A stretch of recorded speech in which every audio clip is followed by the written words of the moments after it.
देखी रउआ जैसन उचित समझी वैसन करी, हमरा कौनो एतराज नहीं के। चला काजल। कहाँ? बिटिया अभी तहार उम्र ही का बा, ये पहाड़ जैसी जिंदगी कैसे कटबू तू? यही से हम फैसला कैले बानी कि हम तोहार दूसर बियाह करब। सुना बहू, बाबूजी के कहल तू मान ला। अभी तो बहुत जिंदगी पड़ल बा। आखिर बहू अकेले तू कब तक रहबू? कब तक? का बाबूजी बोझ लगता नहीं का बात कर रहा बारू बेटी? अरे बेटी तू हमार बात समझे के कोशिश करा। एक तो धन भाग हमार की तू हमरे घर में बहू बन के आयलू। हम कोनो आँख के काजल ना है कि आंसू के साथ बह जाई। अजय के नाम में हम अपन रूह, धड़कन सब कुछ कर देले बानी। हम अपन अंतिम सांस ले उनका इंतजार करब। हमार बात समझे की कोशिश करा।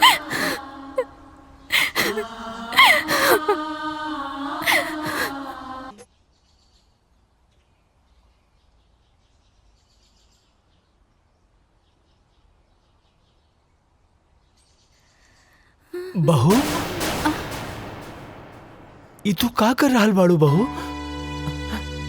अरे अजय अभी दुनिया में नहीं के, भगवान के उहे मर्जी रहे। अजय नहीं मरल बाबूजी, हमरा के पूरा विश्वास बा वो जहाँ भी हुई है हमारी मांग के सिंदूर उनका के खींच के ले आए।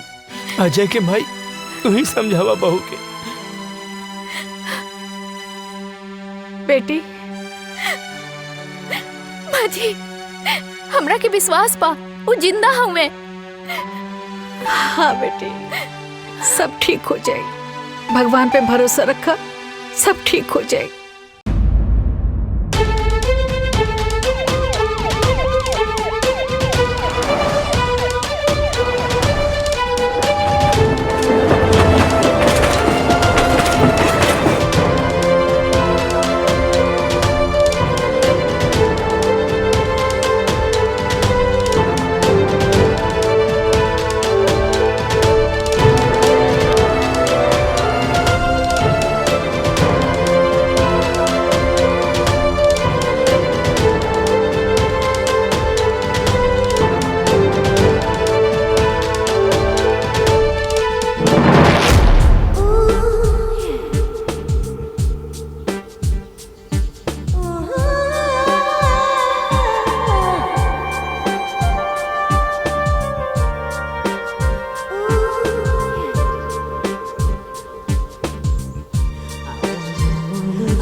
क्या कर रहा है? कुछ नहीं भाई। चल चल चल निकल।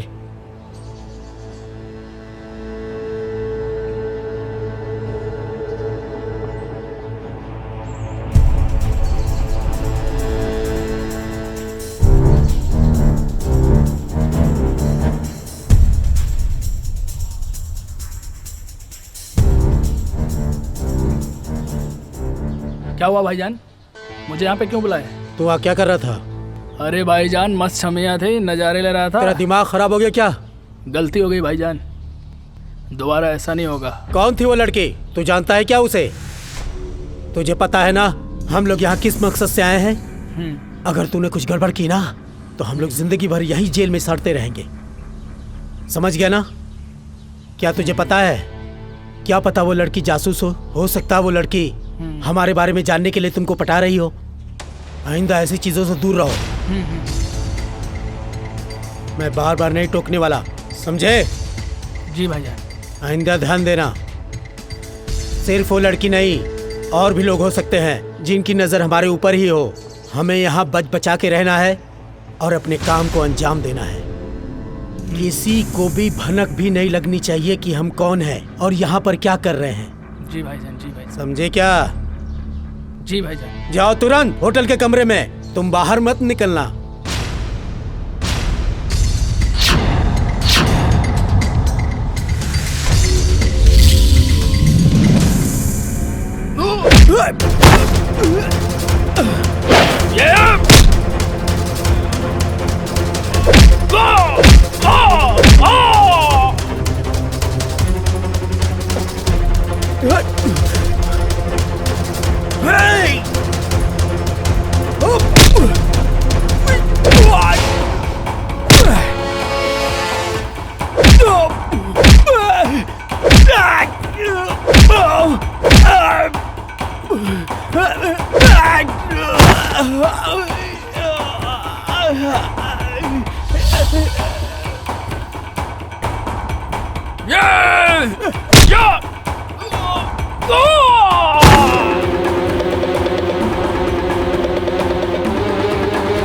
अबे भाग, ये मार देगी जान से।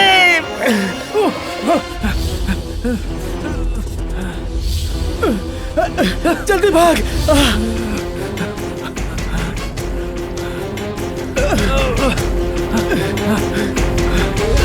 जल्दी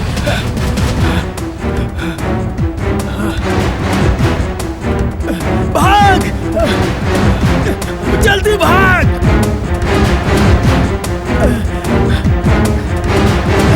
भाग जल्दी, अबे भाग।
तू एजा? तू एजा? अरे लेकिन ये तो वर्मा चाचा के घर है ना? हाँ, उन्हीं के घर है, वो हमार बाबूजी हमें। अच्छा ठीक बा। हे पैर पिछले काहे? पहली दफे घरे आई लोग, दहिना पैर आगे बढ़ावा ना।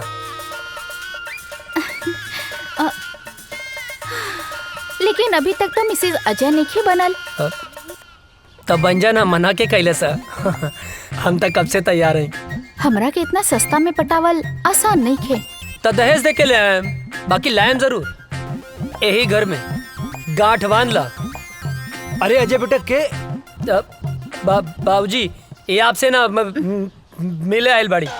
अरे तो तू एजा का खड़ा बाड़ा, अंदर आवा बेटा। अरे काजल बेटी प्रणाम चाचा जी। खुश रहा। अरे भीतर आवा। ना ना ना उ त बाबूजी आपके घरे बोलौले रहले ना। अच्छा? तो बस टाइम पे आ जाई उहे बतावे खातिर आइल रहनी।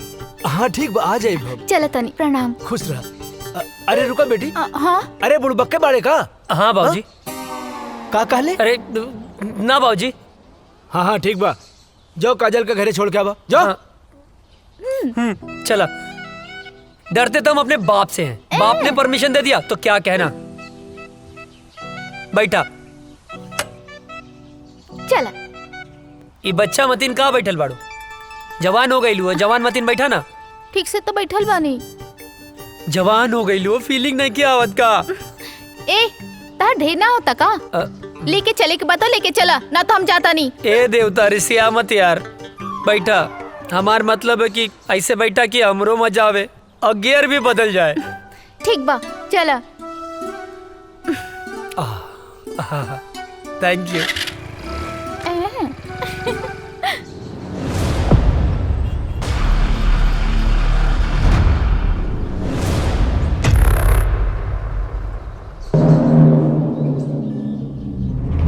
अस्सलाम वालेकुम। वालेकुम अस्सलाम। क्या खबर है? सारी तैयारियां हो चुकी हैं जनाब। इस बार हम लोग चूकेंगे नहीं। बस आपके हुक्म की देरी है। हमारे सारे जवान तैयार हैं हिंदुस्तान के सैनिकों का सर धड़ से अलग करने के लिए। आमीन। जी जनाब। कोई गलती नहीं होनी चाहिए। जैसा आपका हुक्म, बस आपके हुक्म का इंतजार है हमें। ध्यान देना, इस बार मिशन में कोई खलल नहीं होनी चाहिए। जी जनाब। ऐसा कहर मचाओ कि हिंदुस्तानियों का रोम रोम कांप उठे। जी जनाब। धमाका ऐसा हो कि हिंदुस्तानियों की आने वाली 7 पीढ़ियां थर्रा उठें। उनकी हदें उनको याद दिलाओ। जी जनाब। और जाओ मुनव्वर खान को भी ये इत्तला कर दो ताकि वो सारी तैयारियां शुरू कर सके। जाओ। जनाब आपका हुक्म सर आंखों पे।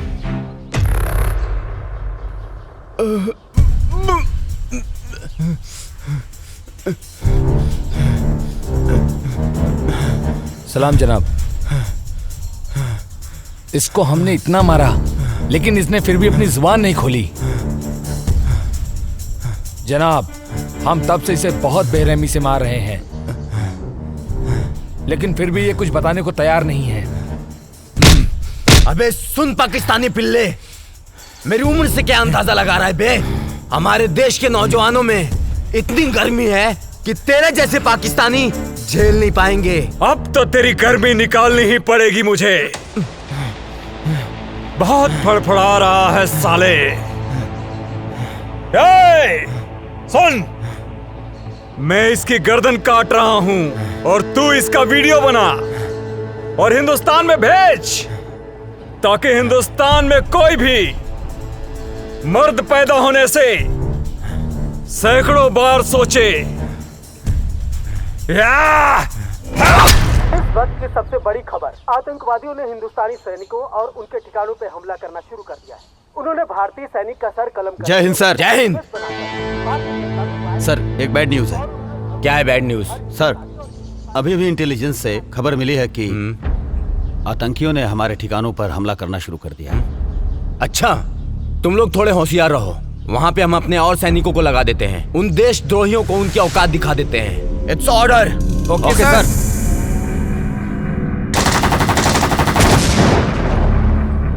इस वक्त का सबसे ताजा खबर, आतंकवादियों ने हिंदुस्तानी सैनिकों और उनके ठिकानों पर हमला करना शुरू कर दिया है। उन्होंने एक भारतीय सैनिक का सर कलम करके उसका एमएमएस बनाकर भारतीय जनता में वायरल कर दिया है और उन्होंने धमकी दी है कि हर हिंदुस्तानी और हिंदुस्तानी सैनिक का यही हाल करेंगे जब तक उन्हें उनका पूरा हक नहीं मिल जाता। सेना प्रमुख ने आर्मी को पूरी तरह अलर्ट रहने का आदेश दिया है। इस हमले का जिम्मेदार आतंकी संगठन प्रमुख अजहर पठान माना जाता है। अजहर पठान आतंकियों का मुख्य कमांडर है। जी हाँ दोस्तों, ये वही अजहर पठान है जिसका आज तक किसी ने चेहरा नहीं देखा है। देश दुनिया की सारी ताकतों ने इसे पकड़ने का पूरा जोर लगा दिया है, लेकिन आज तक वो किसी के हाथ नहीं आया है। हाथ आने की बात तो दूर, किसी ने आज तक उसका चेहरा तक नहीं देखा है। सिर्फ लोगों में उसके नाम का खौफ है, अजहर पठान, अजहर पठान। अब देखते हैं हिंदुस्तानी सैनिक उनकी बुरी नजरों पर कैसे पानी फेरते हैं। आप बने रहिए हमारे साथ देश दुनिया की सारी खबरों के साथ।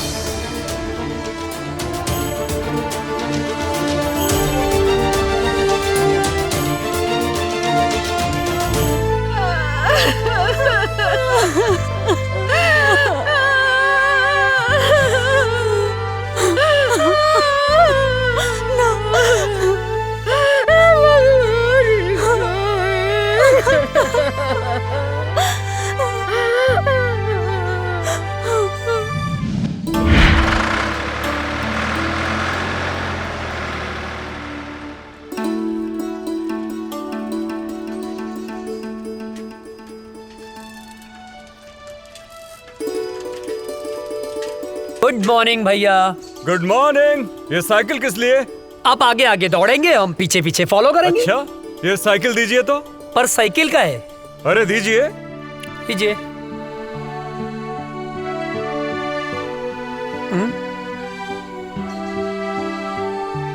चश्मा दीजिए जरा। चश्मा पर काहे? अरे दीजिए। बुढ़ौती में जवानी सूझेला। कैसे लग रहे हैं हम? एक नंबर भैया। अरे अरे बैठना नहीं है, फॉलो मी।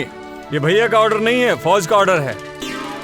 भैया का ऑर्डर नहीं है, फौज का ऑर्डर है, बैठना नहीं है। अरे फौजी आप हैं, दौड़े हम का है। फॉलो मी, जल्दी करो वरना सजा डबल हो जाएगी। भैया गलत बात हो।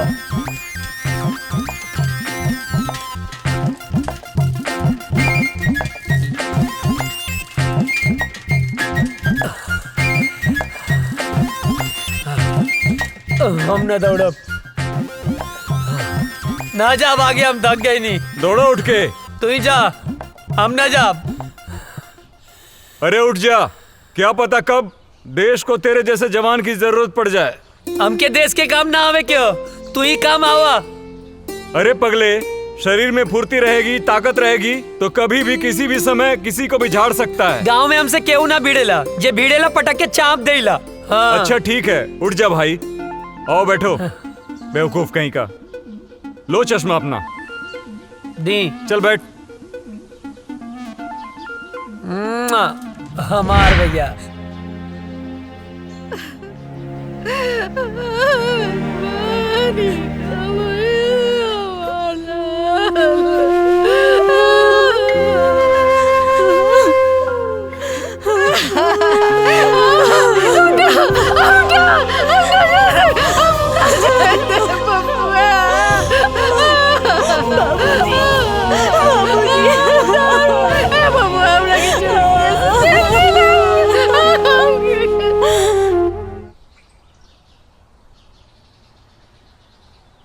चाचा जी, ओ चाचा, का भेल चाचा, काहे रोवत बाड़ा? पापा की याद आवत बा का? हमहू रोवत रहनी, लेकिन दादाजी मना कैलन। कहले हाँ कि पापा देश के दुश्मन से लड़े गइल बाड़े। लेकिन चाचा, गांव वाले कहले हाँ कि पापा लौट के कबो ना आई हैं। का ई बात सच है? ना मुन्ना, पापा जरूर आई हैं, जरूर आई हैं। चल बेटा। हे भगवान, हमरा पीछे काहे उठा लेला? हमरा पीछे का खेले रही?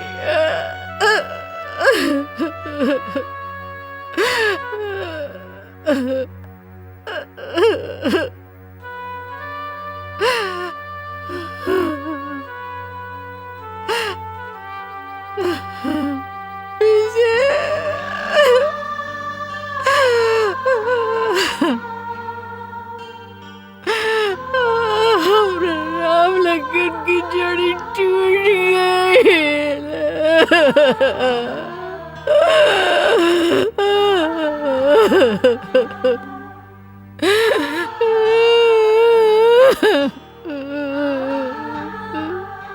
भीतरी नींद ना आवत रहे,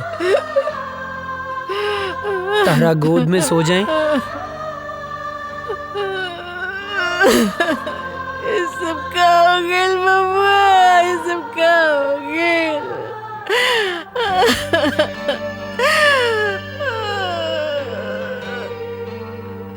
काय ऐसा होला?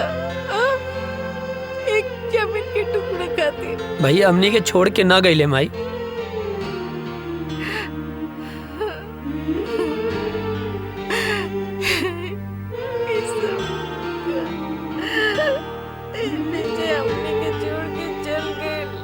ना, ना माई, भैया हमनी के छोड़ के ना गईले, वो तो हमनी के दिल में बाड़े। हमरे तोहरे ये पूरा देश के जनता के दिल में बाड़े माई। शहीद के शहादत पर ना आंसू ना बहावल जाला, तू आंसू मत बहावा।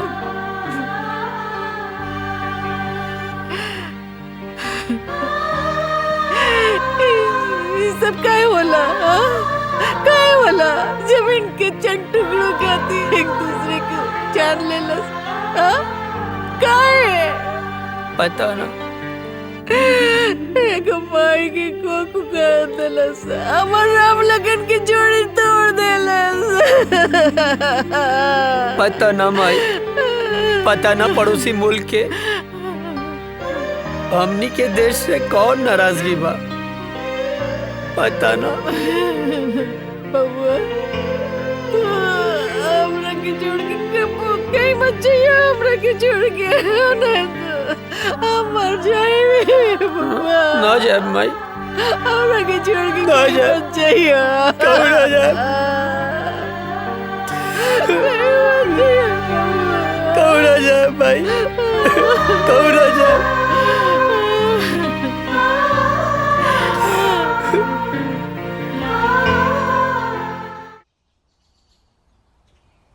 केहू बा चिट्ठी आयल हो, केहू बा चिट्ठी आयल हो, चिट्ठी आयल हो। हाँ आवतानी। हैली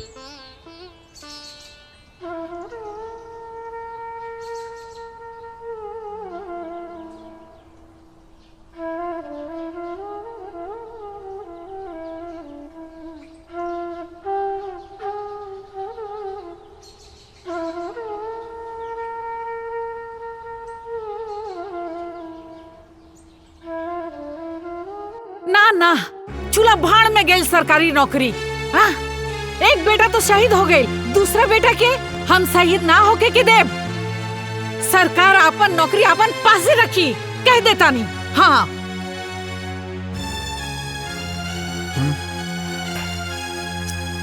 देखा बेटा, बात ऐसन बा कि विजय के शहीद होखे के बाद भारत सरकार ओकरा जगह पे तोहके नौकरी देले बा। मगर हम नहीं के चाहत। हाँ विजय शहीद हो गई, ओकर नौकरी अजय के मिलल। अगर अजय शहीद हो जाई तो हम क्या करब? बोली। अजय के माई, तोहरा दूगो बेटा बा तब इतना सोच रहल बाड़ू। हाँ अजय करी पूरा दुनिया माई बा, वो का सोचत हुई है? बोला कहीं तहरा के भगवान 10 गो बेटा देले रहतन नु तो खुद हम भेज देती न अपने भारत माता के रक्षा करे खातिर। बुझाइल? बात करा ताड़ू। माई बैठा। अरे बैठ। ए माई, बाबूजी ठीक कहा तारे। हमार मतलब है तू ठीक बोला तारो। तू केकर माई हवे बोल?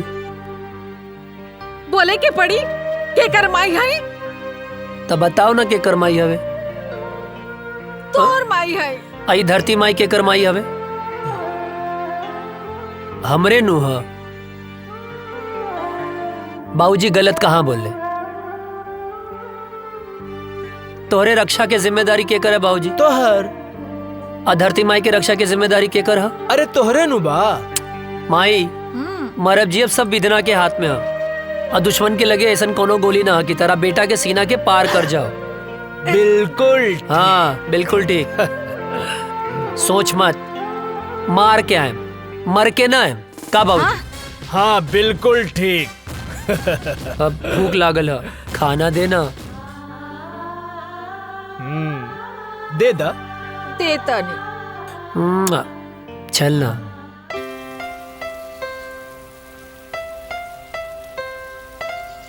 अजय, तोहार रेलवे में सिलेक्शन हो गई।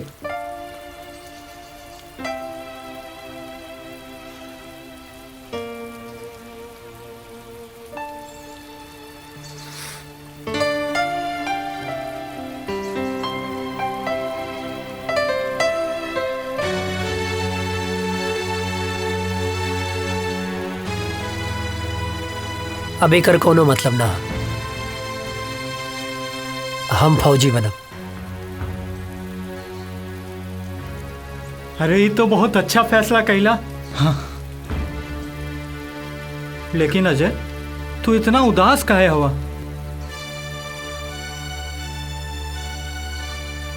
तोरा के विजय भैया के याद आवता ना? हाँ यार,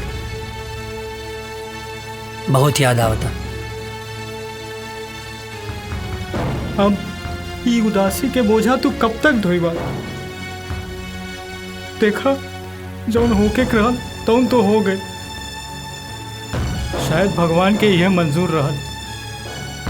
चाचा चाची, भौजी, भतीजा के समझावा, उनकर हिम्मत बना।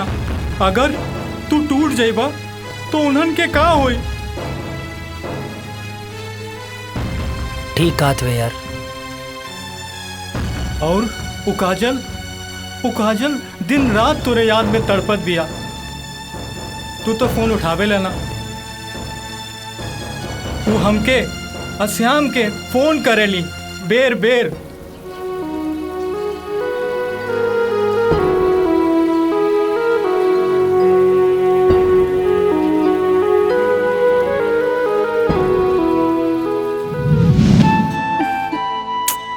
पता ना कहाँ रह गई ले। आवे दे बतावा तनी।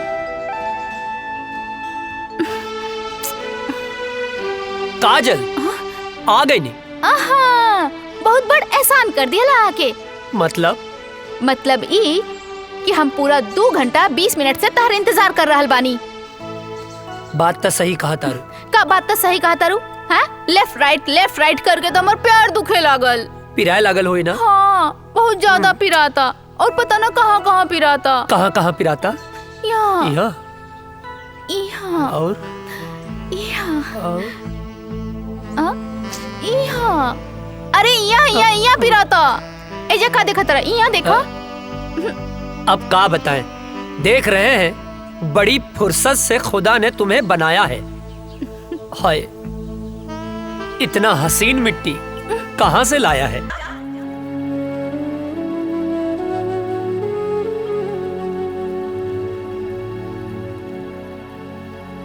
अजय, कहाँ खो गईला? कहीं ना। जाके एक बार काजल से भेंट कैला। ना करब। हम फौज में जाए खातिर माई बाबूजी के मना सकीले, पर काजल के ना मना पाई। कहीं काजल के प्यार हमार कमजोरी ना बन जाए।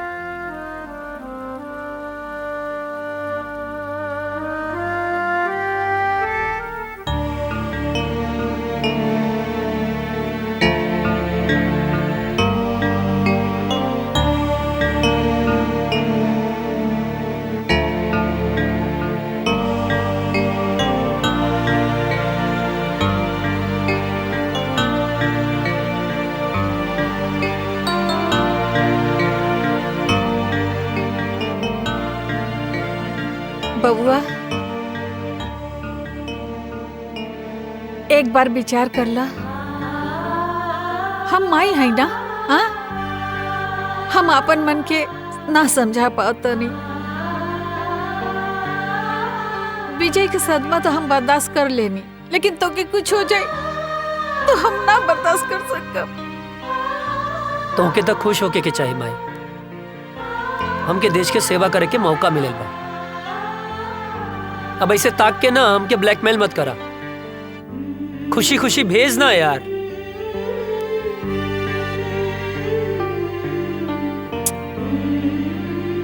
ठीक बा, तू जो भगवान तो रक्षा करी और हमारा आशीर्वाद हमेशा तोहर साथ रही। तोरा रक्षा करी, तोहरा ढाल बन के खड़ा हो जाए। माई माई हमके कुछ ना हो। तो के कुछ हो जाए तो मर जाए। अरे हमके कुछ ना होई बाबा, यकीन करा। और जैसे तू माई बाड़ू वैसे धरती माई भी तो माई बाड़ी ना। हाँ अब एकदम कुछ ना होई माई, हमके कुछ ना होई। चला चला आवा हम बताई थे।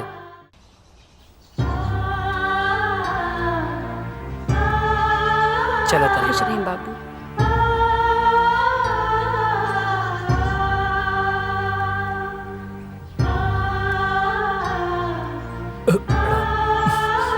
खुश रहा बेटवा और भारत माता के सेवा करा।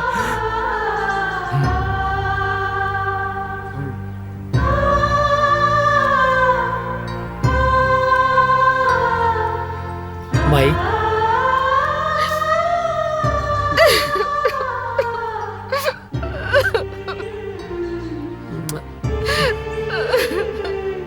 चला तन चला जल्दी लेट होता। चला जल्दी आ जाए।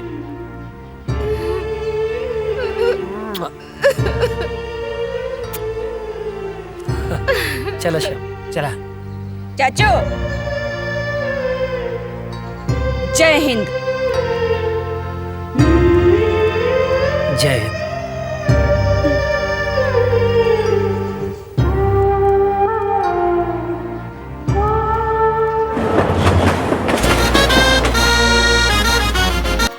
तुम्हारी ट्रेनिंग पूरी हो चुकी है। थैंक यू सर। और तुम्हारी पोस्टिंग भी वहीं की जा रही है जहां तुम्हारे भाई शहीद विजय वर्मा पोस्ट थे और आखिरी बार आतंकियों से लोहा लेते हुए शहीद हुए। अब तुम्हें देश की रक्षा के साथ साथ अपने भाई का भी बदला लेना है। Thank you sir, it's my pleasure sir. और मुझे पूरा यकीन है कि तुम भी पूरी जाबाजी और दिलेरी के साथ माँ भारती के दुश्मनों को उनकी औकात बताओगे सर। और हाँ, ड्यूटी ज्वाइन करने से पहले छुट्टी दी जाती है। जाओ अपनी फैमिली के साथ एंजॉय करो। Thank you sir, thank you so much सर। सर जय हिंद। प्रणाम बाबूजी। खुश रहा का हाल बा बेटा? बाबूजी ट्रेनिंग पूरा हो गई। तो बहुत बढ़िया बात। अब खुशी के बात ही बा कि कुछ दिन खातिर हम घरे आवतानी। अरे ये तो बहुत खुशी के बात बा। माई कहाँ बाड़ी? कहीं गई बाड़ी। बाबूजी बोला ना। ना रह दा, आके बताएं। ठीक। जी बाबूजी प्रणाम। खुश रहा। अरे विजय के माई, विजय के माई। हाजी। अरे जल्दी एक लोटा पानी लेके आवा, बहुत बड़ खुशखबरी बा। जल्दी आवा, जल्दी आवा।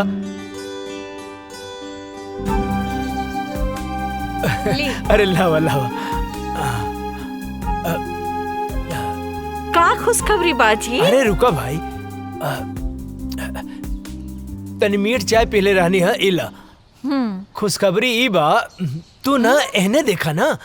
बोली ना। हमारा अजय के ट्रेनिंग खत्म हो गई और काले वहाँ से आ रहल बा। भगवान, ये तो बहुत ही अच्छा खबर बाजी। बानू अब तू जा, अब बढ़िया बढ़िया हमरा बेटा खातिर आज से बनावे के तैयारी कर दा खाए खातिर। जा तनी हमऊ खाए। सुन लो, देखा कितना खुश हो गई।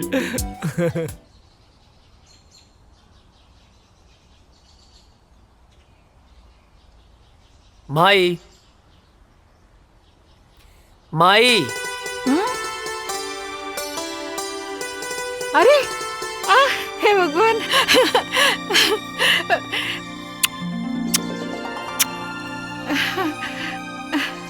अरे अरे ये का एकदम एकदम सुखा कैसे गेल बड़ा? वहाँ कोनो प्रॉब्लम रहेगा? हाँ माई, बहुत बड़ प्रॉब्लम रहे। का जॉन पराठवा तू हमरा खातिर भेजत रहलू ना, वो हमार दुष्ट सूबेदार रस्तवे में खा लेत रहे। हट बदमाश। अरे हमार शेर बेटा आ गइल, वाह। अरे अजय के माई, खुश रहा खुश रहा। हाँ बेटा हमार शेर आ गइल। अजय के माई। हाँ जी। चीता के जाने लू? वो का होला? वो होला सबसे दूबर। हाँ? बाकी एक बात सुन ला, सबसे आगे उहे रहेला, जैसे कि हमार बेटा। चाचा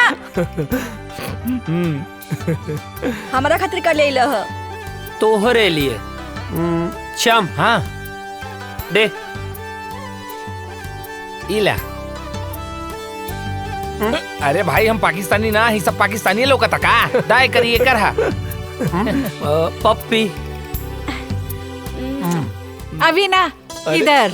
यार भी। हाय शाबाश। इले। इतना सा तहु तो इतना सा बाड़े, जब बड़ हो जाइबे ऐसन वर्दी पा जाई त तोहरो के बड़गन मिल जाई का बाबूजी? एकदम बिल्कुल ठीक। जा खेला। जब बना गाँव के शेर तू। और बाबूजी आप ठीक बानी ना? हाँ। अरे यार राजा दशरथ और कौशल्या माता और राम की मिलाप हो गई है तब तो चल के कुछ काम काज कर लिहल जाओ भाई साहब। ई का बगत रहे छोटन? हाँ चाचा कुछ काम है ना, जो यार अजय का अरे काम? आप काहे मारत अरे रहा? चाची कुछ जरूरी। पर आज कौन काम है?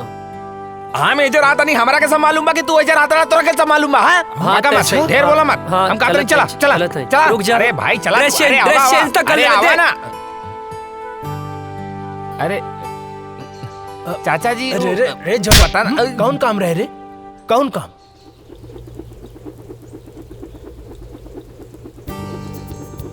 अरे ई ससुरवा सुतल बा, काम बन जाई। यस।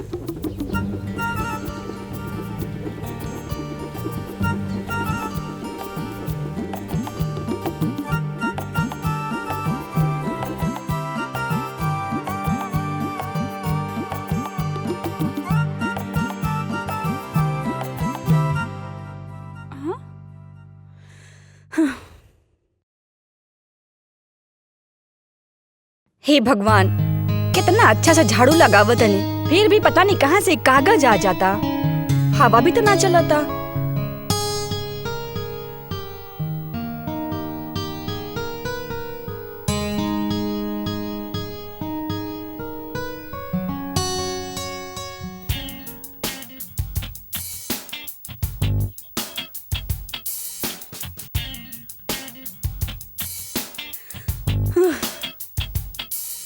ई कहाँ से आ जाता? ई कुल तो साफ कर दिले रहनी अच्छे से।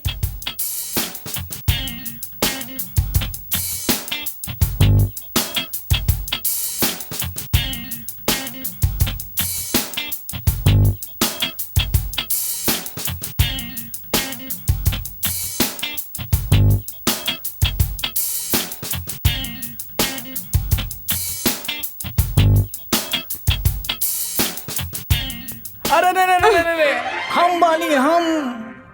तू काहे हमारे घर में चोर खाने घुस गइल बाड़ा? चोरी से? अरे हम तो सीना जोरी से आयल बानी हो, तो हाल बाबूजी से हाथ मांगे आयल बानी। अच्छा त ई कूड़ा काहे फैलावत अड़ा? तू समझल करा। धत तू बड़ा ऊ बड़ा। लागे तो हमार जादू तोरा पे चल गइल बा हो। जब ऐसे पीछे पड़बर राजा तब जादू चलिए जाई। हमके यही दिन के बहुत दिन से इंतजार रहल।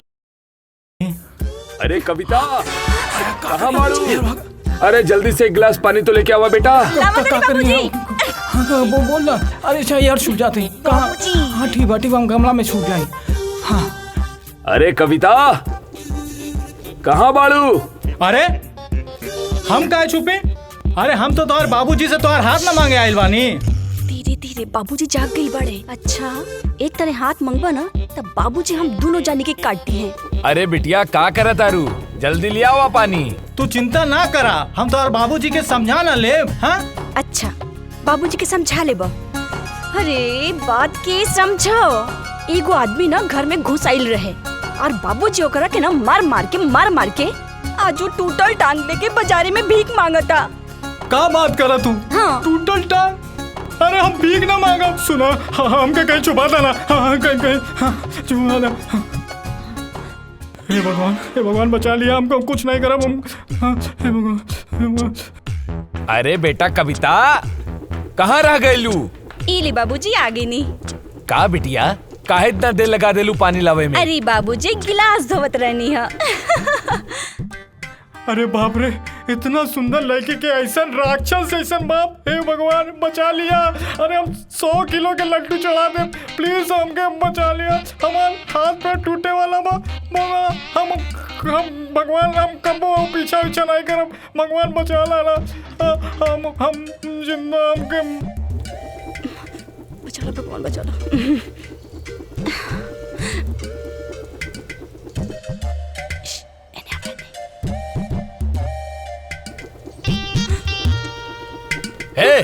क्या हरे रुक, अरे कहाँ तानी रुक जो, अरे कहाँ भागा था, रुक, अरे कहाँ तानी रुक जो, अरे के बड़ा, अरे कहाँ जाबे भाग के, रुक जो, बाप रे पकड़ ले, रुक जो, कहाँ भाग? अरे तो इतना हिम्मत, हाँ? हमारा घर में घुस गई ले, तो इतना हिम्मत, हमके माफ कर दे। चल तोहरा क्या भैया हम तो से का कहत रही ना, हमके दांते कटलस। हे भगवान, कल्याण की रक्षा करी हो, आपका करी। रुका, कहाँ भाग के जाइबा तू? रुक जो, हम तोहरा के छोड़ब ना, कहाँ भाग के जाइबे, रुक, बताओ तानी।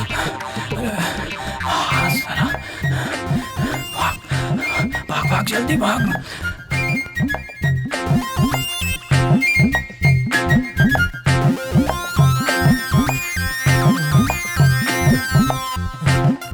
लगता भाग गए।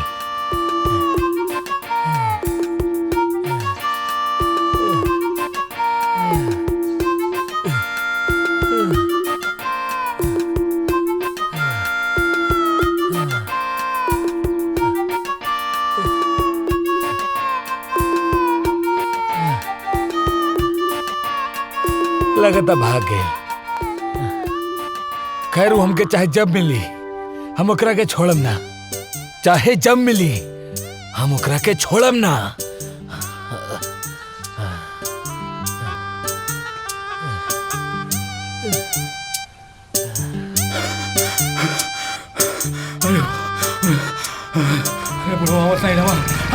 अरे रुक बे, कहाँ थे बे तुम? तुम्हारे चक्कर में हम सारा गांव घूम लिए बे। अरे राम कहानी बाद में बताए, पहले घर चलो। पहले बताओ कहाँ थे बे, नहीं तो चढ़ा देंगे। अरे यार चला ना यार। चवन्नी मुस्की। अरे यार चल ना यार। इन्हें से काहे निकले बे? तो यार चल बे यार यहाँ से, चल। आया मतलब बच गई नहीं, जय हो भगवान। आज छोड़ दिए बे, आगे नहीं छोड़ेंगे। पसीना छुड़ा। ओ गोरे गलिया वाली से, तिरछी अखियां वाली से, नैना चार हो गइल, का बताई तो से यरवा रे। मार खाने से बच गए बेटा आज तुम, वरना लात जूता मुंह का हाथ सब पड़ जाता। गोरी गलिया वाली से, तिरछी अखियां वाली से, नैना चार हो गइल, का बताई है। का भाई? पर भइल का रह रे? का करत रहली हम? अरे उस सब हम बाद में बताई। सरऊ मुहूर्त देख के बताइबा। हाँ। अरे बट ये सब तो बतिया अच्छा नहीं लगेला। पनिया से बचाएंगे बस। का बताई तो से यरवारे, हमरा प्यार हो गए। तो बताओ ना, मारत काहे बाड़े? चुप कर, खाना खाइबे? हाँ। ए माई, दू जगह खाना लेके आओ, हमरे साथे बुक्कड़ भी आइल बा। हाँ। फेमस हो गई ले बे। अच्छा। हाँ, हाथ धो ले।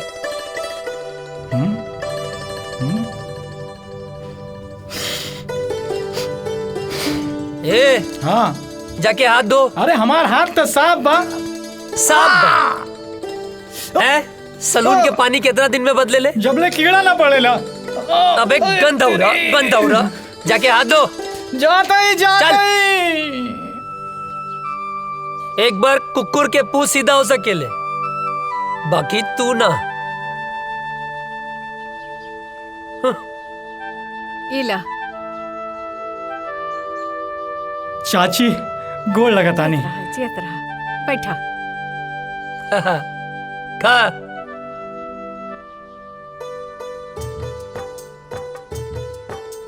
ए चाची, हम तो ठीक बानी, बाकी हमार बड़की भौजी कहाँ बानी?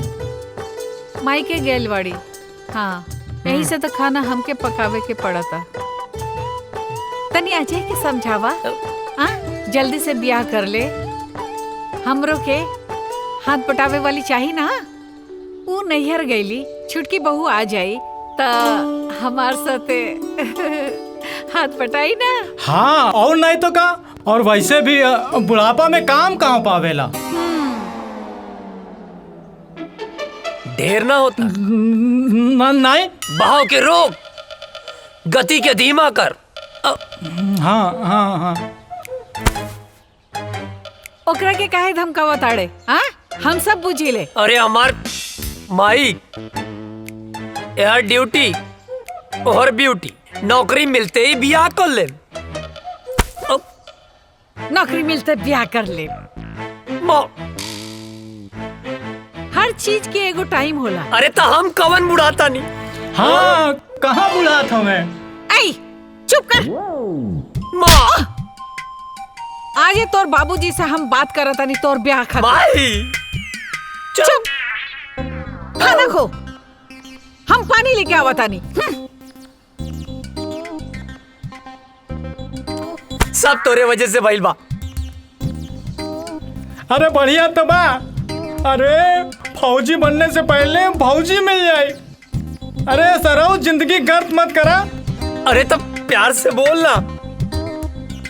बहाव के रोक, गति के धीमा कर।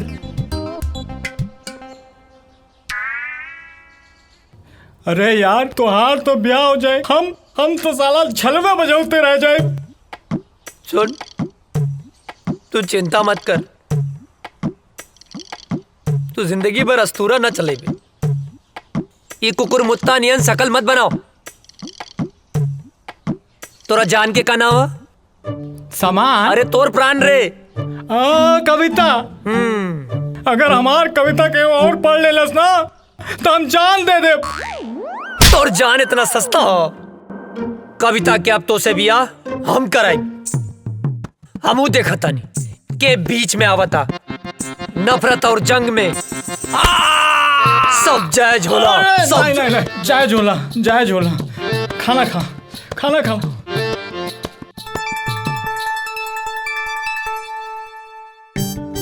तू चिंता मत करिए। हाँ, नहीं करम, हम एकदम चिंता नहीं करम। माई, अरे पानी देना यार।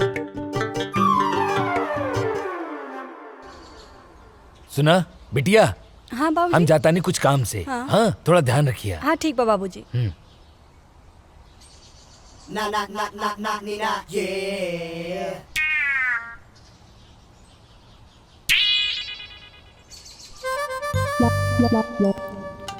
हमके कविता से मिलले बहुत दिन हो गए बा।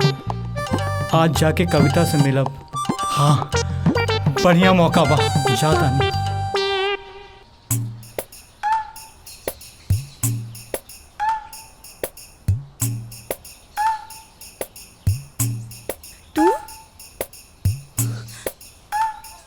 इतना दिन बाद? कविता, ये बात सही बा। हम तोहार बाबूजी से डराइला, लेकिन यहो बात सच बा कि हम तोहरे बिना जी ना सकेंगे। आज हम एगो फैसला कर ले बानी कि हम जियब चाहे मरब, लेकिन ब्याह तोहरे संगे करब। कल्याण, तू हमरा से इतना प्यार करेला? हाँ, अपने जान से भी ज्यादा।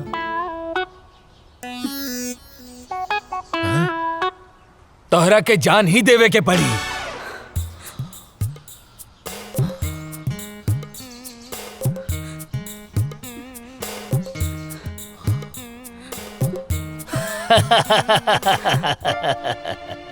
प्यार भी करेला और डर भी लगेला। हाँ? हम दरअसल देखे के चाहत रानी कि तू हमरा बिटिया के सच्चा प्यार करेला कि नहीं। काहे से कि जे सच्चा प्यार करेला ना ओकरा में हिम्मत अपने आप आ जाला। और आज हम बहुत खुश बानी कि तू सच्चा प्यार करेला और हिम्मत दिखौला। अब हम निश्चित हो गए बानी कि तू हमार बिटिया के ध्यान रखबा, ओकरा प्यार करबा। अरे अरे जुग जुग जिया बाबूजी। तेरी अखा का यो काजल कर देता है मैनू घायल।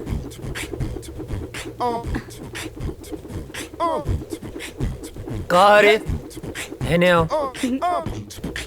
छोटा पटाखा बड़ा धमाका। हाँ? भाग यहाँ से भाग। अरे बबुआ, जेकरा खातिर इतना फीट फाट होत बड़ा ना, तारा बाबूजी ओकरा बाबूजी से मिलके बात पक्का करे खातिर गइल बाड़े। हाँ? सच्ची माई? हम जाना तानी तोहार जान कहाँ अटकल बा। अरे अजय के माई, अजय के रिश्ता पक्का हो गई। हाँ, अब सुना तू एक बात कान खोल के सुन ला। दिग्विजय सिंह फौजी के बेटा के बियाह हट तनी घर के बढ़िया से एकदम जगमगा दिया। हाँ, ताकि लोग आए देखे देखते रह जाए। ठीक ना? हाँ ना बेटा? हाँ बाबू। हाँ, ठीक बा। Thank you Mai. Thank you बाबूजी। तेरी अखा का यो काजल कर देता है मैनू पागल। नर नर नर नर नर।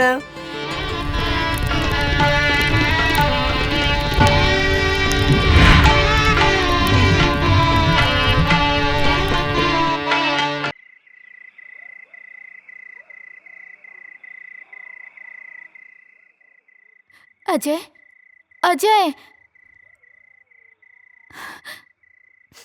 ए काजल, का भइल? काहे रोत तारू? तारा के लेवे खातिर कुछ जवान लोग आइल बड़े। वो काहे बदे? वो लोग कहते रे कि ऊपर से ऑर्डर बा, तारा के जाए के पड़ी। ए पगली, एहर देखा। अरे तय में इतना रोवे के कौन बात बा? ऑर्डरे नु आइल ह। हम फौजी हैं। जब जब ऑर्डर आई हमके देश के रक्षा खातिर जाए के पड़ी। आई तो हमार फर्ज है। तो हम का है? का हमरा खातिर तार कोनो फर्ज नहीं खे? देखा काजल, देश से अपन तुलना मत करा। एक जवान के लिए पहला फर्ज होकर यह रहेला कि वो पहले अपने देश की रक्षा करे। तू हमार प्राण हो। तुहार हर सांस हमरे सांस में बसेला। एहर देखा, हमार ताकत बना, कमजोरी मत बना। बनबू ना? हंसा। जाके हमार वर्दी ले आवा।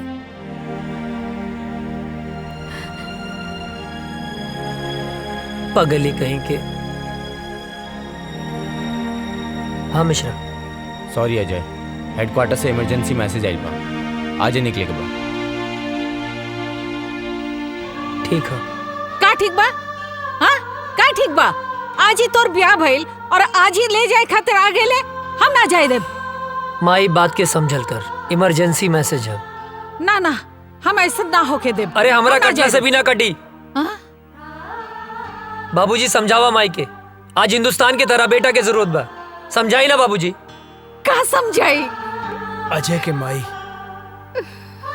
जेकर बेटा फौज में होला ओकर माई बाप के करेजा पे पत्थर रखे के पड़ेला। हंस के विदा करा बेटा के, हंस के घर वापस आई। समझल कर माई, हम फौजी हैं। हर बात पे रोल धोल ठीक ना होला। चला विशाल। अजय,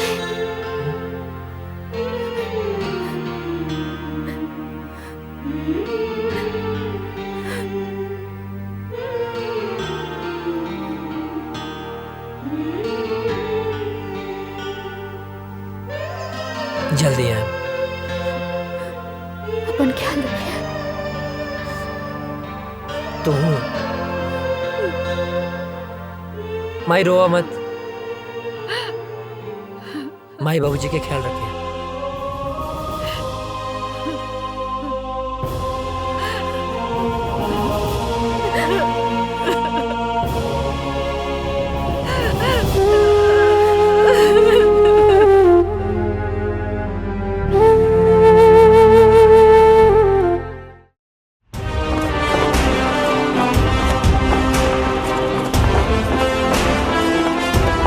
गांव का सफर कैसा रहा अजय? बहुत अच्छा सर। माँ और बाबूजी सब ठीक हैं? एकदम बढ़िया सर। चलो ठीक है, साइन करो और आज से ड्यूटी ज्वाइन सर।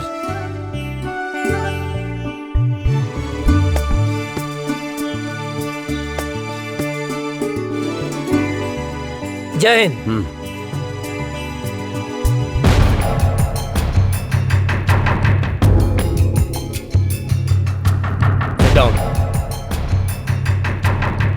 सर, अचानक इमरजेंसी मीटिंग बुलाने का मकसद?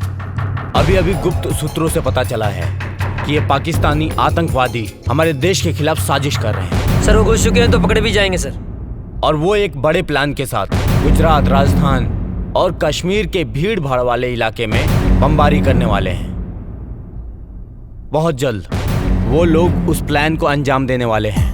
वो किसी भी हद तक जा सकते हैं जी। और आश्चर्य की बात यह है कि हमारे देश के ही कुछ लोग उनकी हेल्प कर रहे हैं। हमें चौकन्ना रहना होगा।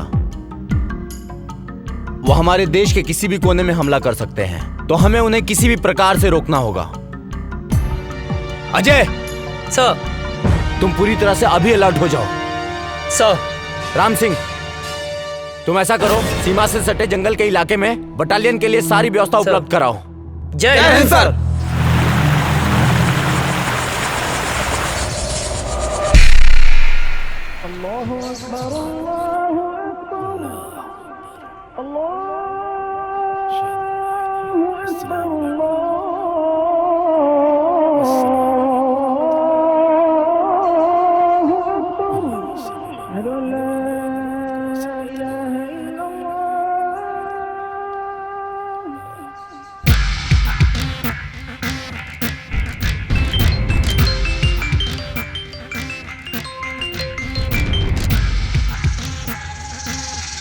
जी बॉस, हुक्म कीजिए। धारा 370 खत्म होने से हमारे सिपाहियों के इरादे कमजोर तो नहीं हो रहे हैं? नहीं बॉस, हमारे इरादे तो और भी पुख्ता हो गए हैं। वाह। कश्मीर हमारा था, हमारा है, हमारा ही रहेगा। इंशाअल्लाह। आगाज तो उन्होंने किया था, खत्म हम करेंगे। बहुत खूब, आमीन।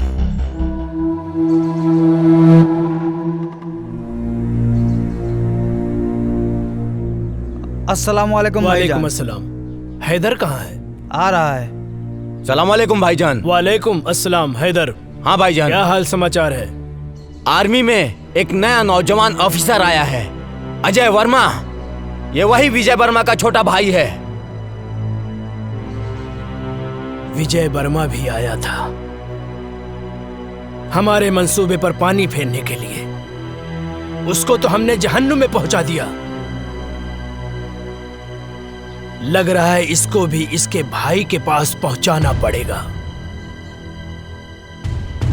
अरे हम लोगों का तो बस एक ही मिशन है, कश्मीर की आजादी और पूरे हिंदुस्तान की बर्बादी।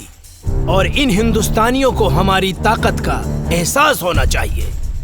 कश्मीर पाकिस्तान का पाक हिस्सा था जो हमसे धोखे से छीन लिया। हमारे शरीर में खून नहीं, बारूद है, बारूद। जो हमसे टकराएगा उसके चीथड़े चीथड़े उड़ जाएंगे। हमारे जीने का मकसद है कश्मीर की आजादी। नारे तकबीर, अल्लाहू अकबर, नारे तकबीर, अल्लाहू अकबर, नारे तकबीर, अल्लाहू अकबर।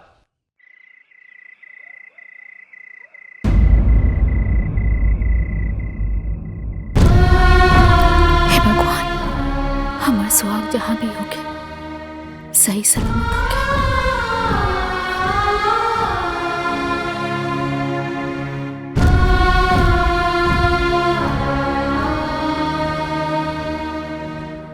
हे देवी मैया, हमारे बेटा की हिम्मत और हौसला दी।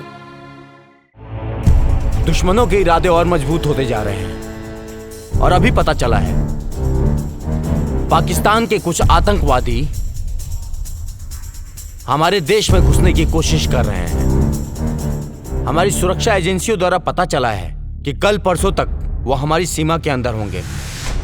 उनकी प्लानिंग हमारे यहां बम ब्लास्ट करने की है। 5 जन जो लोग हमारी सीमा में जंगल के रास्ते घुसने वाले हैं, वो हमारे देश के किसी भी कोने में बम ब्लास्ट कर सकते हैं। उनके इरादे और उनकी हिम्मत तो देखो। अभी भी इतना कुछ होने के बावजूद पाकिस्तानी आतंकवादी यहां आके हमारे देश में आतंक मचाना चाहते हैं, और वो भी एक बड़े प्लान के साथ। हमें इनके सहारे उस इंसान तक पहुंचना है जो इस खेल का मास्टरमाइंड है। उसे जिंदा पकड़ना होगा ताकि वो किसके कहने पे, किसके इशारे पे ये सब कर रहे हैं। इसलिए इस मौके को हमें हाथ से नहीं निकलने देना है। अगर हम लोग इस बार कामयाब हो गए तो जीत हमारी पक्की है। सर, आर यू रेडी? सर। गाइस, मिली जानकारी के अनुसार दुश्मन अपना मूड बना चुका है, कभी भी हमला कर सकता है। वो अलर्ट रहना जरूरी है। दीपक? यस सर, हम लोग भी पूरे तैयार हैं सर। सारी तैयारी हो चुकी है। दुश्मन बाल भी बाका नहीं कर सकता सर। गुड। गांव की मिट्टी के खुशबू के छोड़ के अलबनी, यहाँ दुश्मन के धूल चटावे। रिलैक्स, आओ बैठ। तेरे गांव के बाद से गांव की याद आ गई।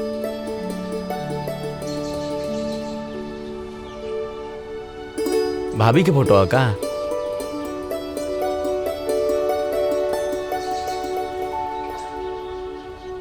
हमरे सुकून के फोटो। सर सर सर, कहाँ खो गई नी? अपना सुकून के लगे, अपना गांव में। रिक्वेस्ट बा सर एगो। का बोला? हमके गाँव में जाए के बा सर। अच्छा ना? लइका भइल बा सर। ओह, बधाई हो। थैंक यू सर।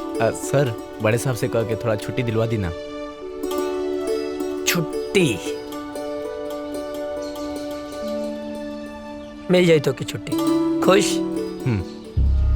मुनव्वर, अब बॉर्डर क्रॉस करने का वक्त आ गया है। हिंदुस्तान की सीमा में घुसने के बाद के सारे इंतजाम हो चुके हैं। बस तुम्हें बॉर्डर क्रॉस करते वक्त सावधानी बरतनी होगी। चारों तरफ हिंदुस्तानी सैनिक गश्त करते रहेंगे। बहुत संभल कर चलना होगा। हिंदुस्तान में हमारे लोग तुम्हारा इंतजार कर रहे हैं। बस तुम्हारे वहां पहुंचने की देरी है। मुझे तुम पर पूरा भरोसा है। तुम वहां पहुंचने के बाद अपने काम को अंजाम जरूर दोगे। इस बार हम काफिरों को सबक सिखा कर रहेंगे। खुदा हाफिज।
चलो आओ, आ जाओ। यहाँ से 5 किलोमीटर दूर हमारे लिए गाड़ी खड़ी है। यहाँ से वहां तक जाना है और कुछ दिन हिंदुस्तान में रुकना है। हम अपने मिशन को कामयाब बनाएंगे, समझे? आओ जी।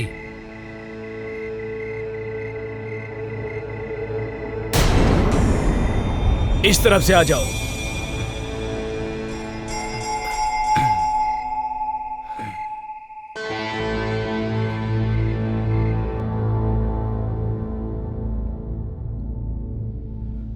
रुक जाओ। अब यहां से ना 500 मीटर दूर हिंदुस्तान की सीमा शुरू हो रही है। हमारी सीमा यहीं खत्म होती है और वहां पे हमारे लोग हैं। वहां जाने के बाद हम अपने लोगों के साथ मिल जाएंगे। आप लोगों को संभल कर चलना है, धीरे से, ठीक है? चलो, एकदम सबको चौकन्ना रहना है क्योंकि यहाँ पर सैनिक गश्त हमेशा करते हैं। जी जनाब। सबकी नजरों से बचते बचते हमें आराम से धीरे धीरे चलना है, ठीक है? अब चलो।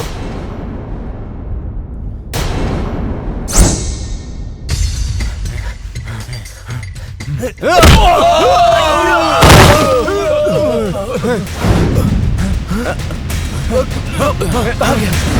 किधर गया? किधर गया? कौन है? कहाँ गया? किधर गया? चलो। जी जनाब।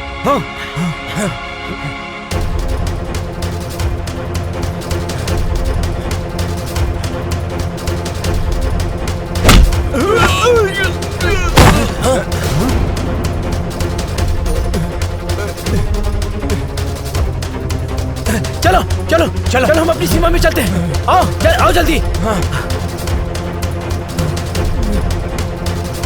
भूत भूत भूत, छोड़ो हमें, छोड़ो हमें।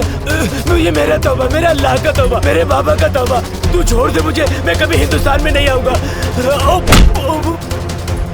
अरे फौजी,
हिंदुस्तान जिंदाबाद बोल।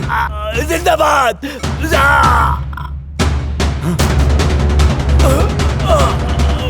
ना तुम लोगों का ईमान है, ना तुम लोगों का धर्म।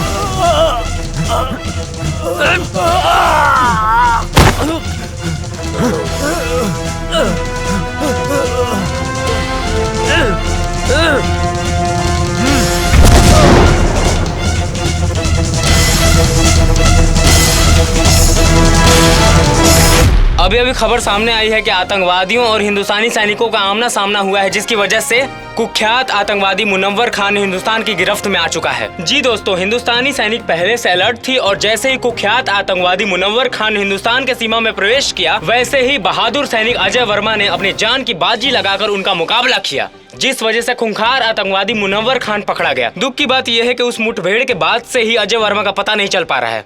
खूंखार आतंकवादी मुनव्वर खान से पूछताछ जारी है और अभी भी लापता अजय वर्मा को ढूंढने का प्रयास किया जा रहा है।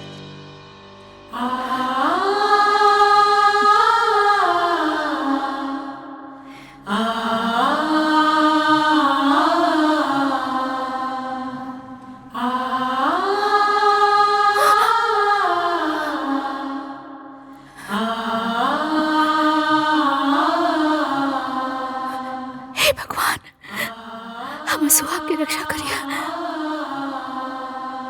एक दिल दहला देने वाली खबर सामने आई है, अजय वर्मा शहीद हो चुके हैं। जी हाँ, सेना प्रमुख के द्वारा बयान जारी किया गया है कि मुनव्वर खान के साथ मुठभेड़ में ब्लास्ट हुआ था, जिसके बाद से ही अजय वर्मा का कोई पता नहीं चल पा रहा है। ब्लास्ट की जगह से कुछ सामान बरामद हुए हैं, जो सामान अजय वर्मा का बताया जा रहा है। इसी से अनुमान लगाया जा रहा है कि अजय वर्मा शहीद हो चुके हैं।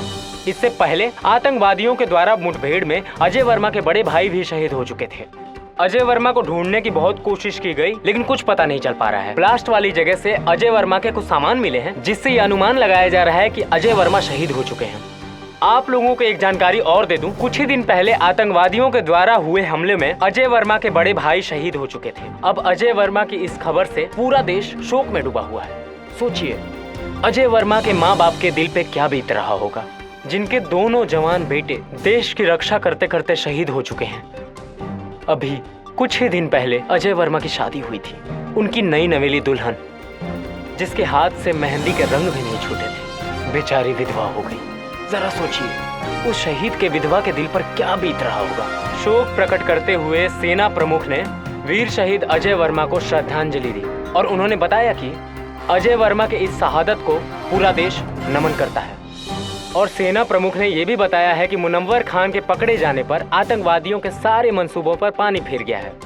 अभी मुनव्वर खान से पूछताछ जारी है। पूछताछ में बहुत ही अहम सुराग मिलने की आशंका है। आप लोग बने रहिए हमारे साथ देश दुनिया की नई खबरों के लिए। तब तक के लिए जय हिंद। आतंकवादियों ने भारत पर फिर हमला किया, जो काफी तादाद में थे। आतंकवादियों ने फिर से हमला किया, कई जवान शहीद हो गए, लेकिन आर्मियों ने आतंकी सरदार मनोहर खान को अपने गिरफ्त में ले लिया है। लेकिन दुख की खबर ये है कि अभी तक अजय वर्मा की कोई खबर नहीं मिली। बम के धमाके को देखते हुए ये अंदाजा लगाया जा रहा है कि देश के लिए लड़ते लड़ते वो शहीद हो गए। दिग्विजय भैया के बड़ लड़का पहले ही शहीद हो गए रहल। अजय ही रहल परिवार के आधार, वो शहीद हो गई। अब उनके परिवार पे का बीती। दिग्विजय भैया के दिल पे पहाड़ टूट गई।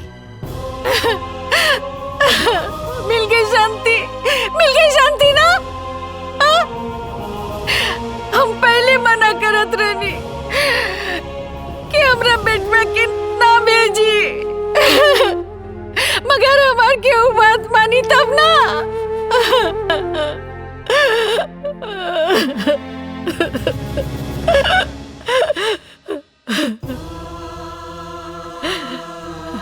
भाई, हमारे बेटा के लाश खेता दिखा दो।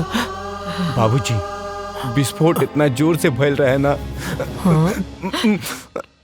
अजय के कुछ भी पता ना चलल।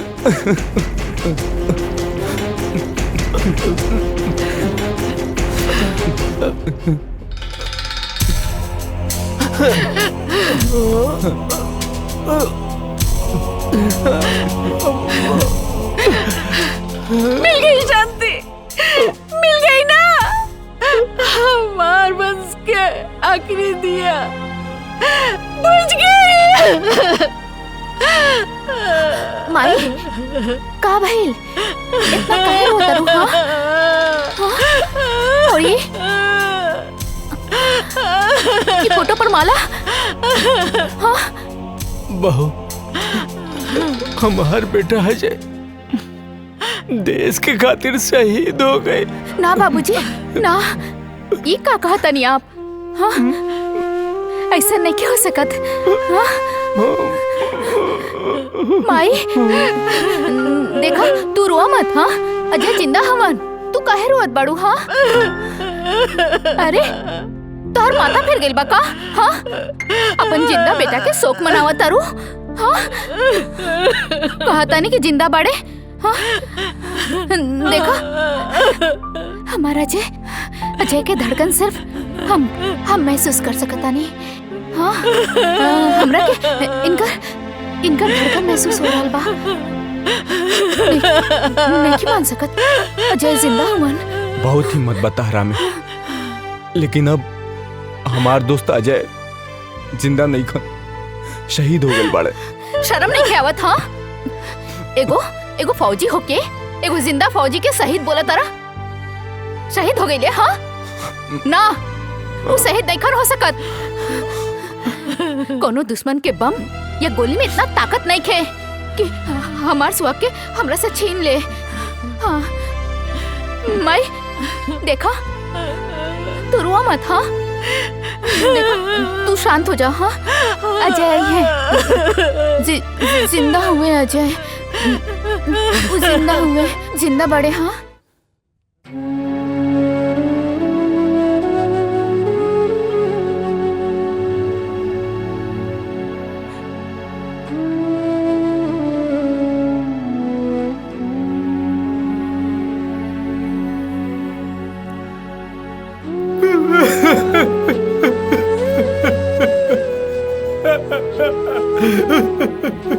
आजा भैया, आजा भैया, आतंकवादी हमला में शहीद हो गए। कल्याण मत रो, काहे कि ये भगवान की मंजूर रहे। भगवान इतना हृदय कैसे हो सकेले? चाची चाची रो रो के पागल हो रहे मालिक। और काजल मौसी के तुम पता ही नहीं भाई कि उनकर सुहाग गुजर गई। भगवान इतना निर्दयी कैसे हो सकेले? कैसे हो सकेले? अरे श्याम क्या करता ना? श्याम, अरे अंधेरा में कौन पढ़ाई करता ना बेटा? ए श्याम, अरे मचिसिया बना काजनी कहाँ थई लेबा?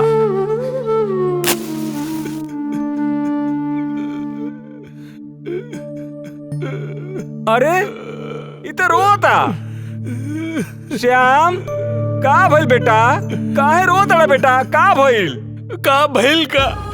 वो अजय बोलत रहे कि आतंकवादी हम तोहरा के ना छोड़ब, तो ओकरा के ना छोड़े के चाहत रहे ना, तो हमके काहे जोड़ के चल गइल? हम तो ओकर यार रहनी ना, गद्दार थोड़ो है जो हमके छोड़ के चल गए। बेटा तू ठीक कह रहा बड़ा बेटा। बेटा मत रो बेटा, हम तुम्हारे साथ पानी बेटा, हम तुम्हारे साथ पानी बेटा, मत रो बेटा, चुप रह बेटा, शांत हो जा।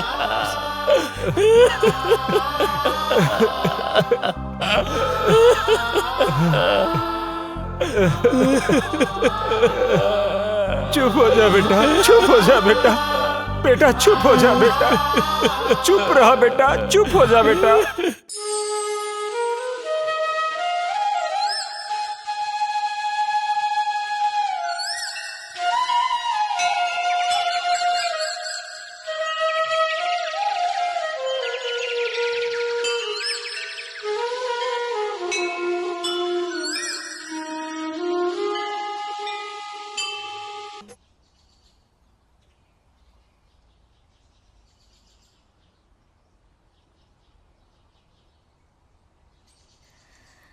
बहू,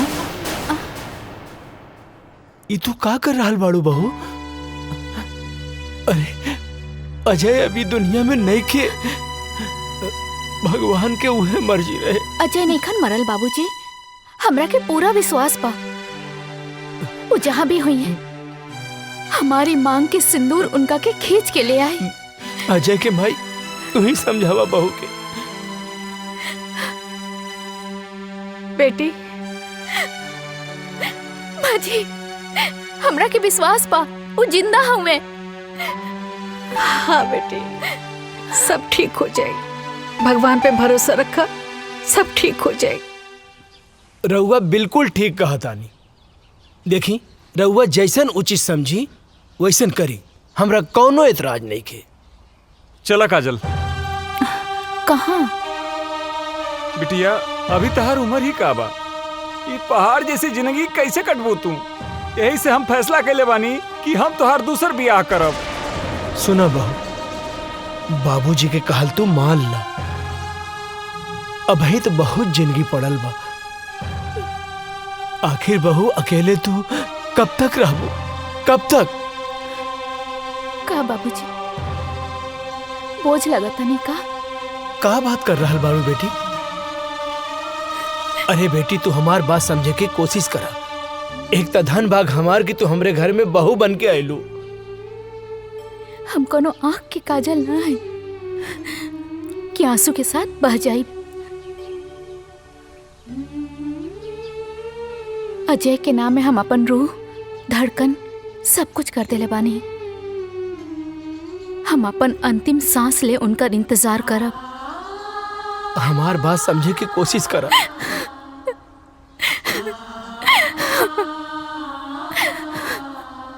मुनव्वर खान, सच सच बता, बता कौन है तेरा बॉस और कहां कहां तुम लोग की प्लानिंग है ब्लास्ट करने की। तू ऐसे नहीं बताएगा। लगता है तुम्हें हिंदुस्तानी आर्मी का पावर दिखाना पड़ेगा। मुनव्वर खान, तू हिंदुस्तानी फौज के कब्जे में है। आज हिंदुस्तानी फौज तेरे साथ क्या सलूक करेगी तू सोच भी नहीं सकता है। बता सच सच, बोल तेरा बॉस कौन है? बोल बोल बोल।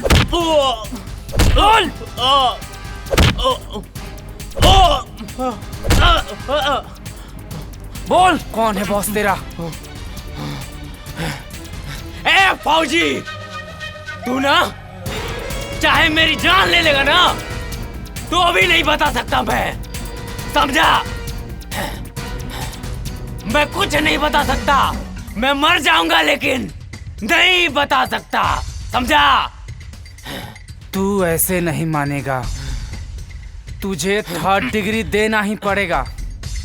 बोल कौन है बॉस तेरा और क्या मकसद है तुम लोगों का? नहीं बता सकता। चल जुबैर, फोन लाओ।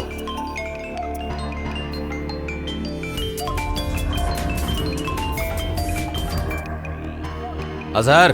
जी जनाब। उन्होंने मुनव्वर खान को गिरफ्तार करके हमारे लोगों में और उबाल भर दिया है। जी जनाब। अब हम उन्हें उनकी औकात दिखा कर रहेंगे। उन्हें एक पल भी नहीं बख्श सकते हम। अब हमें खौलते हुए खून से नहीं, ठंडे दिमाग से काम लेना होगा। अजय वर्मा और उसका भाई हमारे ही किए हुए हमले में शहीद हुए थे। जी जनाब। दोनों भाई हिंदुस्तान और हिंदुस्तानी मीडिया के लिए हीरो हैं। अब हमें लोगों के इस इमोशन को अपना हथियार बनाकर मुनव्वर खान को छुड़ाना पड़ेगा। जी जनाब। हम उसकी माँ को किडनैप करके पाकिस्तान लाएंगे और फिर हिंदुस्तान की फौज और सरकार को जी जनाब अपनी इज्जत बचाने के लिए मुनव्वर खान को छोड़ना ही पड़ेगा, नहीं तो लोग सड़कों पर आ जाएंगे। सलाम अलैकुम।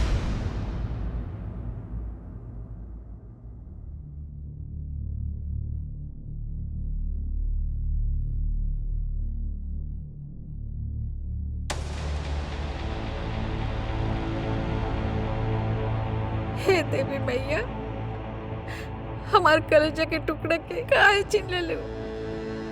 ओकरा बिना कैसे जी, ओकरा बिना हम कैसे जिया तानी माई? हम मर जाए, अब हम मर जाए। हाँ, हमरा लाल के साथ का कहलू, ओकरा के कुछ कैसे हो गल मैया? तू तो पूरा संसार के माता बड़ो, तू तो जाने लू। ओकरा बिना काजल कैसे रही माई? हमरा परिवार के पुकार तो तू सुन सकेलू ना माई? हाँ, तू तो जाने लो, ओकरे बिना हम ना रह सकब। ओकरे के कुछ कैसे हो गए? हम मर जाए, हम मर जाए, हम ओकरे बिना ना रह सकब। हमार बच्चे के लौटा दी माई। तू तो माई बड़ो, हमो माई है। हमार दिल के टुकड़े के लौटा दी।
कौन जगह? पाकिस्तान है।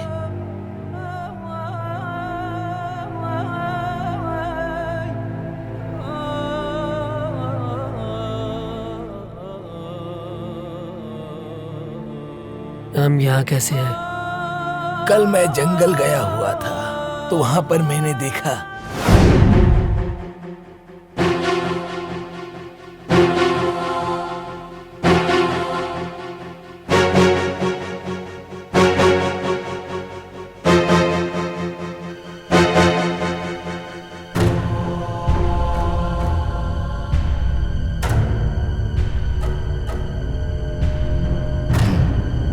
ये कौन है?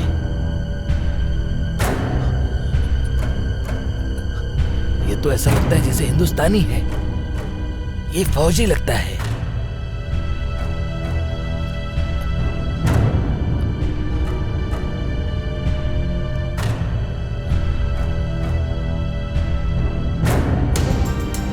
इसे हमें बचाना होगा। अगर किसी ने देख लिया तो प्रॉब्लम हो जाएगी। वैसे भी हिंदुस्तान पाकिस्तान एक ही तो था। कुछ लोगों ने इसको बांट दिया। या अल्लाह।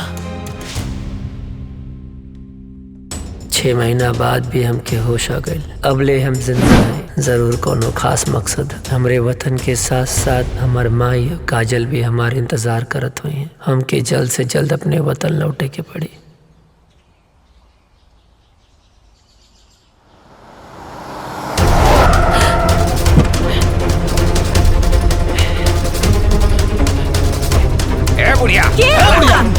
अरे हमरा के कहे पकड़ा था? अरे छोड़ा। हम का कहनी? हमरा ले जाता रहा। अरे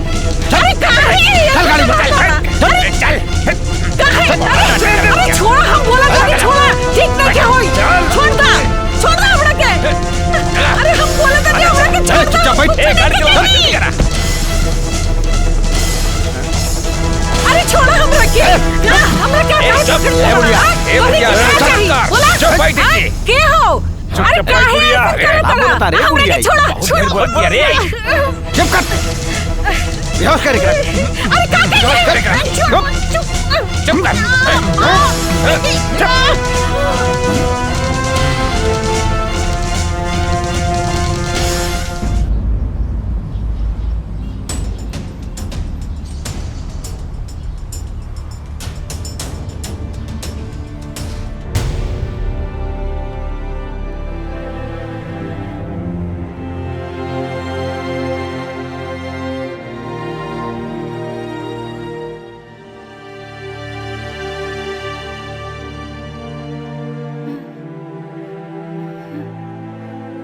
ये हम कहाँ बनी?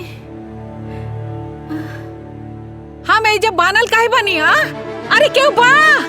अरे हमरा के बचावा। हमरा के यहाँ से छुड़ा के ले जावा हो। हे भगवान हमरा के छुड़ावा। अरे हमरा के बचावा इन लोगन से।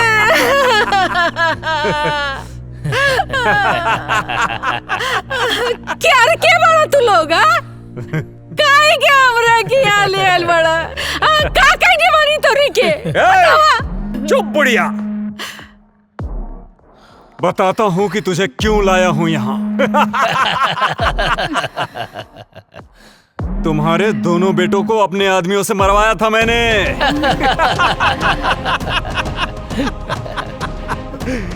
सुन, तुझे मैं किस लिए लाया हूँ वो मैं तुझे बताता हूँ। तुम्हारे हिंदुस्तान के आर्मी ने हमारी टीम के कमांडर मुनव्वर खान को गिरफ्तार करके अपने हिंदुस्तान के जेल में बंद कर रखा है, जिसकी वजह से सारा प्लान हमारा फेल हो रखा है।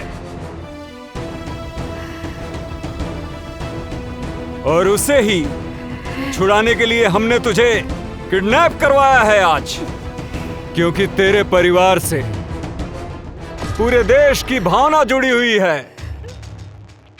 ये बुढ़िया सुन, अगर 24 घंटे के अंदर अंदर मुनव्वर खान को हिंदुस्तान सरकार ने नहीं छोड़ा तो हम तुम्हारे साथ जो करेंगे ना, उसे देखकर सारे हिंदुस्तानियों की रूह कांप जाएगी। और अभी 24 घंटे होने में कुछ ही समय बाकी है।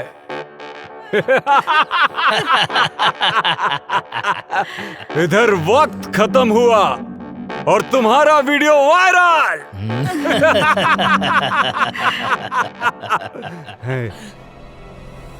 और उधर सरकार के खिलाफ जनता का विरोध। और विरोध इतना भयानक होगा कि मुनव्वर खान को हिंदुस्तान सरकार को छोड़ना ही होगा। वक्त तो अब खत्म होने वाला है। उससे पहले एक आखिरी बार हिंदुस्तान सरकार को वक्त देने दो। भगवान तू लोग के कभी ना माफ करिए। हाँ दरिंदो, हमरा के छोड़ी, हम बेकसूर बानी, हमरा के काहे पकड़ के रख ले बड़ा।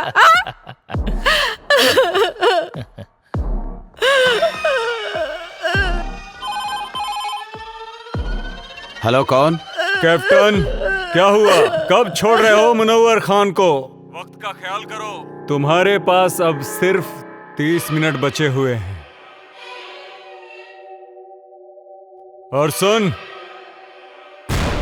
अगर इन 30 मिनट में तूने हमें कोई सूचना नहीं दी तो तू सोच भी नहीं सकता है कि अजय वर्मा की मां के साथ क्या क्या हो सकता है। बकवास बंद करो।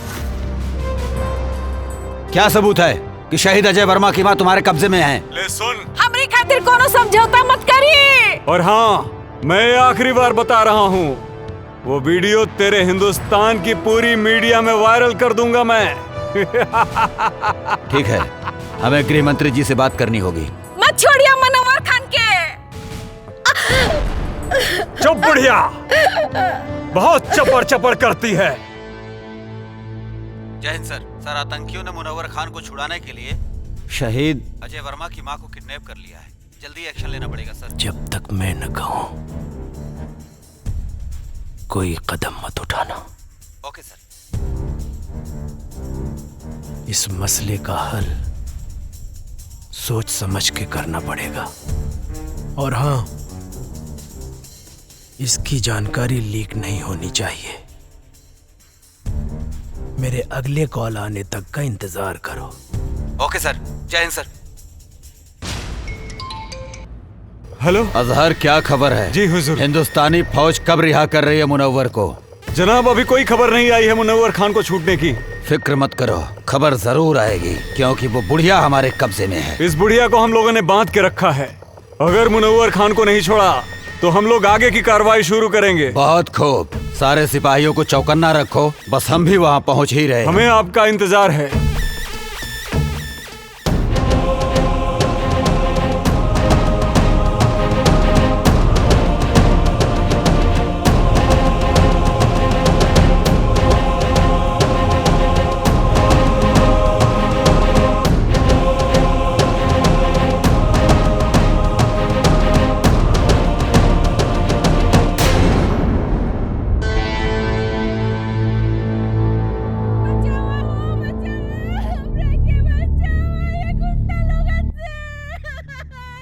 इ तो कोनो लड़की की आवाज लागत बा।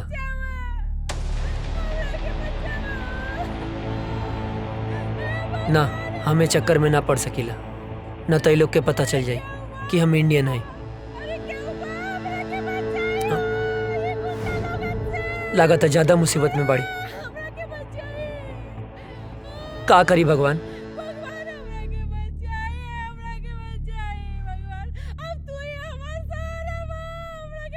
केहू के भी बहन बेटी हो सकेले, ओकर रक्षा करब हमार फर्ज है, हमार फर्ज है। हमरा मदद करी, हमरा के बचाए। इतना माई बाड़ी, हमरा के बांध के रखल बा, हमरा के बचाए।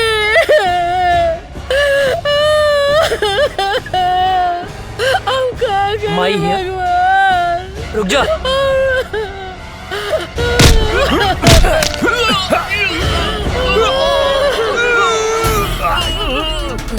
अजय! अजय! बाबा जिंदा बड़ा! हे भगवान! लगले!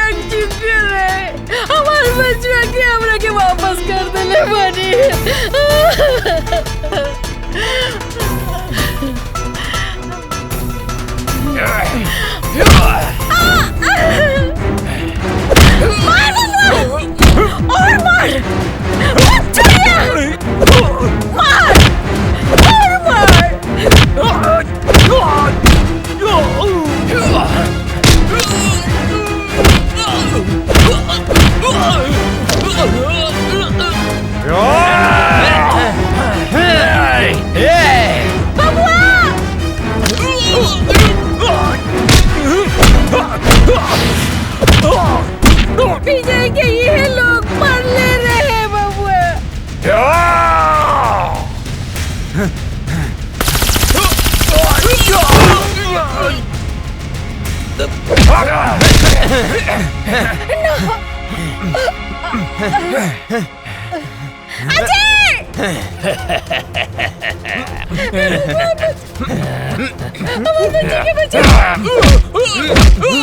मत छोड़िए, हम एक फौजी के माई हाई। मार बेटा, इन्हीं के छोड़िए मत। कूद के।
बिना वजह छेड़ते नहीं, और कोई हमें छेड़े तो उसे छोड़ते नहीं।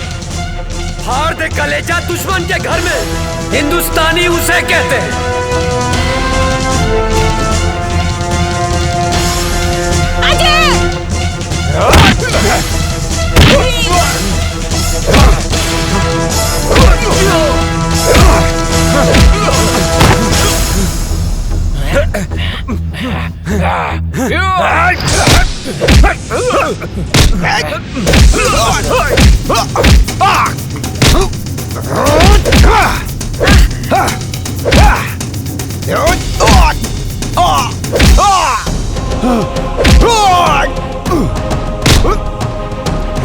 जब हम तुम्हें नहीं छेड़ते तो तुम क्यों छेड़ते हो? कश्मीर क्यों नहीं छोड़ते? कश्मीर हमारा है। तुम एक मुनव्वर मारोगे तो 100 मुनव्वर पैदा होंगे। तुम एक मुनव्वर मारोगे तो लाख पैदा होंगे। लाख!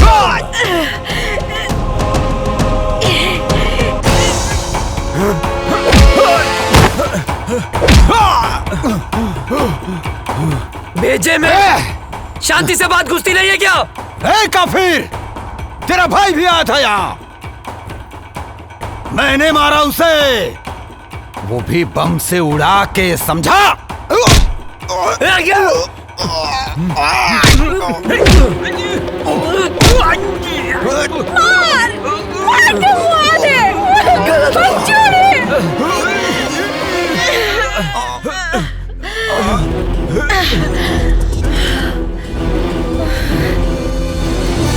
तुझे क्या लगा मेरे भाई को मार के सांस बंद कर दूंगा तेरी, जान ले लूंगा तेरी, तेरे इसी पाकिस्तान में मार डालूंगा तुझे। हिंदुस्तानी हूं मैं अजय, हिंदुस्तानी हूं मैं, हिंदुस्तानी। अजय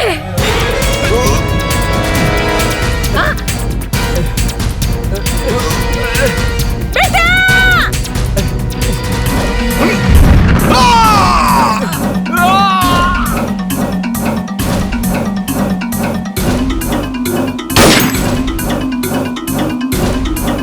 माई, ए माई, माई, ए माई, ए माई उठना, देखना तोर बेटा गेल माई। ए माई उठना माई, आँख खोलना। हाँ माई, अजय तोर बेटा। अजय बेटा, हम काले रानी ना के हम आ जाए, देख आ गए नीना। कहाँ रहला माई के छोड़ के इतना दिन? गलती हो गई माई, गलती हो गई। जाना तेरा तोहर बाबूजी, काजल बिटिया, तोहर भाभी, तोहर भतीजिया चिंटू, यहाँ तक के पूरा गांव हमार बबुआ के हमारा अजय के इंतजार करत रही। बेटा तू हमने के छोड़ के कहाँ गई? कहीं न जाए माई।